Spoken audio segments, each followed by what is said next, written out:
Hello friends, आज शुरू करते हैं exercise 3.4 question number 4। Name the quadrilaterals whose diagonals. ऐसे क्वाड्रिलेटरल्स बताइए जिनके डायगोनल नंबर 1 है बाइसेक्ट ईच अदर, यानी एक दूसरे को वहां पे काटते हैं बराबर पे। बाइसेक्ट ईच अदर का मतलब, बाई का मतलब होता है दो टुकड़े, बराबर दो टुकड़े हो जाएं। तो ऐसे कौन कौन से क्वाड्रिलेटरल है? देखिए ऐसा है, एक तो स्क्वायर है।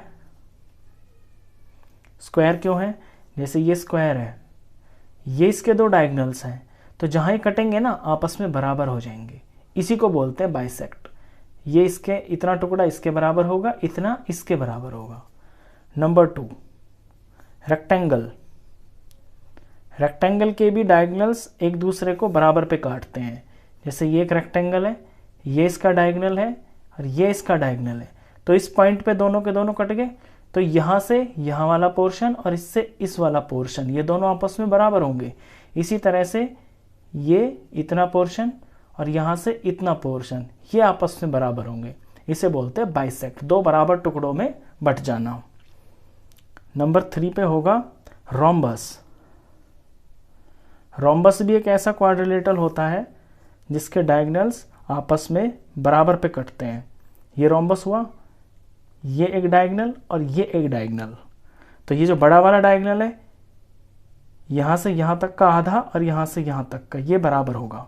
छोटा वाला डायगोनल भी बराबर में टूट जाएगा, ये इतना पोर्शन यहाँ तक का और यहाँ तक का पोर्शन बराबर हो जाएगा।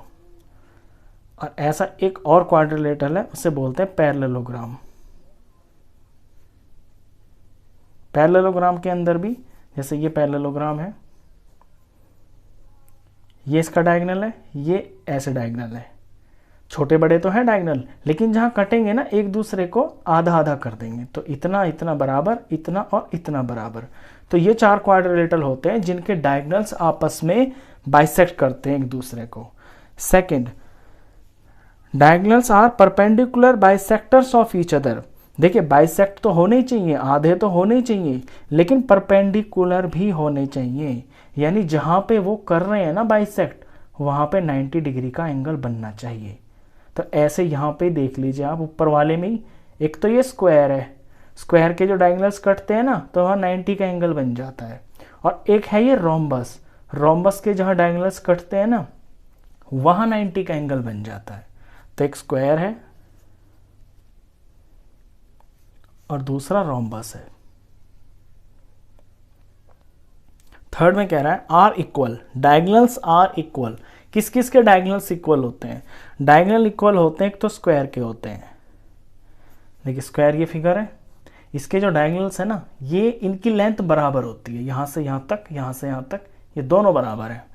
दूसरा रेक्टेंगल, रेक्टेंगल के डायगोनल्स भी बराबर होते हैं। जैसे रेक्टेंगल है, ये डायगोनल और ये वाला डायगोनल, ये लेंथ में आपस में बराबर होते हैं। चलिए क्वेश्चन 5 देखते हैं। Explain why a rectangle is a convex quadrilateral. बताइए रेक्टेंगल को हम कॉन्वेक्स क्वाड्रिलेटरल क्यों कह सकते हैं, ऐसा क्यों होता है? कॉन्वेक्स और कॉनकेव आपको पता है ना, कॉन्वेक्स वो होता है जिसके डायगोनल्स अंदर बनते हैं। इसका रीजन भी यही है, because both of its diagonals lie in its interior. क्योंकि जो रेक्टेंगल होता है ना, ये रेक्टेंगल है, इसके जो दोनों डायगोनल्स है ना, ये इस फिगर के अंदर ही आ रहे हैं। तो ऐसी फिगर को हम कॉन्वेक्स क्वाड्रिलेटरल बोलते हैं। कॉनकेव इसका उल्टा होता है। जैसे कि फॉर एग्जांपल कोई ऐसी फिगर बनाए हम जिसके डायगोनल्स दोनों अंदर ना आए। अब इसका एक डायगोनल तो ये आ गया और जो दूसरा डायगोनल है ना वो बाहर की तरफ आ रहा है, तो जिसका डायगोनल एक बाहर आए वो कॉनकेव होता है। तो कॉन्वेक्स वो होता है जिसके दोनों डायगोनल्स अंदर आए, इसीलिए रेक्टेंगल को कॉन्वेक्स क्वाड्रिलेटरल बोलते हैं। चलिए क्वेश्चन नंबर 6 देखते हैं। अब क्वेश्चन 6 की ये फिगर दी हुई है बुक में, क्वेश्चन पढ़ता हूं मैं। ABC is a right angle triangle. ABC एक राइट एंगल ट्राइंगल है at and O is the mid point of the side opposite to the right angle. ऊपर वाले डॉटेड को मत देखिए आप, सिर्फ इतने को देखिए। अभी एबीसी एक राइट एंगल ट्राइंगल है और ओ उस साइड का मिड पॉइंट है जो 90 के सामने वाली साइड है, यानी ये 90 हो ना, तो ये 90 हुआ, ये सामने वाली साइड है, ओ ए सी का मिड पॉइंट है। Explain why O is equidistant from A B and C. आप एक्सप्लेन कीजिए कि ये जो ओ है ना, ये ए से, बी से और सी से, तीनों से इक्वल डिस्टेंस पर है। ब्रैकेट में कुछ लिखा हुआ है, the dotted lines are drawn additionally to help you. और ये जो डॉटेड लाइन्स बनाई हुई है ना बुक वाले ने, ये आपको हेल्प करने के लिए बनाई है। और जब ये डॉटेड लाइन्स बन गई तो आप अपने फिगर पे ध्यान दें कि ये क्या बन गया। एक राइट एंगल ट्राइंगल को जब हम पूरा कर देते हैं इस तरह से 4 साइड्स बना के, तो ये बन जाता है रेक्टेंगल। और अभी अभी आपने पिछले क्वेश्चन में ये सीखा है कि रेक्टेंगल के जो डायगोनल्स होते हैं ना, वो लेंथ में बराबर होते हैं। तो लेंथ में बराबर होने का मतलब है जो BD है ना, BD ये AC के बराबर होगा। अभी पीछे पीछे सीखा आपने। और पिछले ही क्वेश्चन में ये भी सीखा है कि ये आपस में बराबर तो होते हैं और ये बाइसेक्ट भी होते हैं।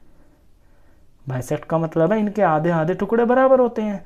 तो AC और BD आपस में बराबर है, और AO और OC यानी AO OC के बराबर होगा, और BO OD के बराबर होगा।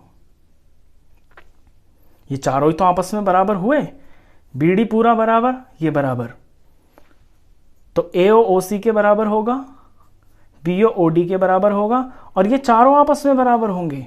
क्यों? क्योंकि इनके पूरे भी तो बराबर है ना भाई। इनका अगर मैं हाफ कर देता हूं, हाफ ऑफ BD, तो हाफ ऑफ BD क्या हुआ? BD के हाफ कौन कौन है? BO है और OD है। और हाफ ऑफ AC, AC के हाफ कौन है? AO है और OC है। और ये दोनों खुद भी आपस में बराबर है। तो इससे हमें ये मिला कि AO, OC, OB और OD ये चारों जो टुकड़े हैं ना, ये आपस में बराबर है। यानी O से A का डिस्टेंस, O से B का डिस्टेंस, O से C का डिस्टेंस बराबर होगा। D से हमें मतलब नहीं है, क्योंकि ये तो हमने जस्ट इसको सवाल को करने के लिए डॉटेड किया है। तो therefore O is equidistant from A, B and C। अब देखिए, लिखने के लिए इसमें आप थोड़ी और भी लैंग्वेज में भी कर सकते हैं। ये तो मैंने बोल के बता दिया सारा आपको क्वेश्चन, लेकिन इसी चीज़ को अगर आप लिखेंगे तो कैसे लिखेंगे? ऐसे लिखेंगे आप, ABCD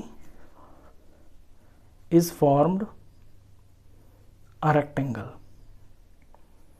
ABCD एक रेक्टेंगल बन गया, and diagonals of a rectangle are equal in length. Rectangle के डायगोनल्स लेंथ में इक्वल होते हैं, तो देयरफॉर BD बराबर हुआ AC के। ये चीज़ लिख दी पहले, तो फिर हमने इसका हाफ कर दिया। हाफ करने से हमको ये चीज़ें मिल गई कि AO OC और BO OD आपस में बराबर हो गए। तो चारों ही आपस में बराबर हो गए, तो O से चारों पॉइंट का जो डिस्टेंस है वो भी इक्वल हो गया। हमें सिर्फ 3 से मतलब है, क्योंकि ये D तो हमारी फिगर में है ही नहीं, ये तो हमने खुद से जोड़ा है। तो O is equidistant from A, B and C। तो इस वीडियो में इतना ही, मिलते हैं फिर नेक्स्ट वीडियो में। तब तक के लिए गुड बाय।